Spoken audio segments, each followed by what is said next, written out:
छपरा से समारा चलाई राजा जी किस्ता उठा के एगो फिल्म ना के छपरा से समारा चलाई राजा जी सैया पढ़ल लिखल बानी बात मान ली ना मोर छोड़ के बाहर ना जाई हम पढ़तानी छोड़ के बाहर ना जाई हम पढ़तानी सैया पढ़ल लिखल बानी बात मान ली ना मोर छोड़ के बाहर ना जाई हम पढ़तानी ना चाही हवा के पाई राजा जी किस्ता उठा के एगो किन ली ना टेम्पू छपरा से समारा चलाई राजा जी किस्ता उठा के एगो किन ली ना टेम्पू समरा से मानवा चलाई राजा जी म्यूजिक बाय निजू निर्मल छपरा से समारा चलाई राजा जी किस्ता उठा के एगो किन ली ना टेम्पू छपरा से समारा चलाई राजा जी सजिया सवेरे होई हमारा से भेट जी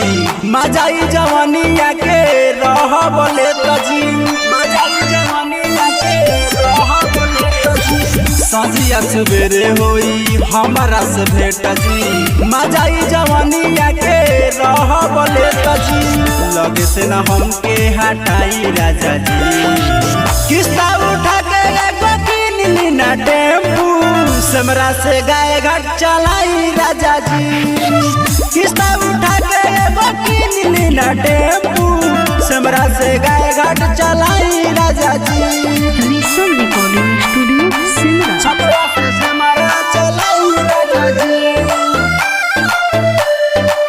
किस्ता उठा के एगो किन ली ना टेम्पू छपरा से समरा चलाई राजा जी दुख चाहे सुख पिया सब हम सहे राइटर होरिले संगे रहुए नु रहे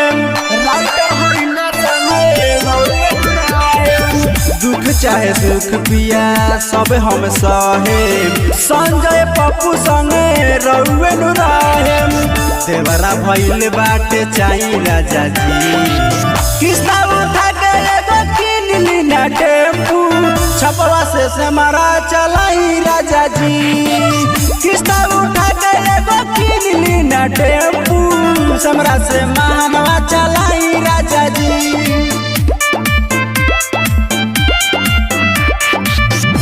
ऋषभ रिकॉर्डिंग स्टूडियो सिमरा।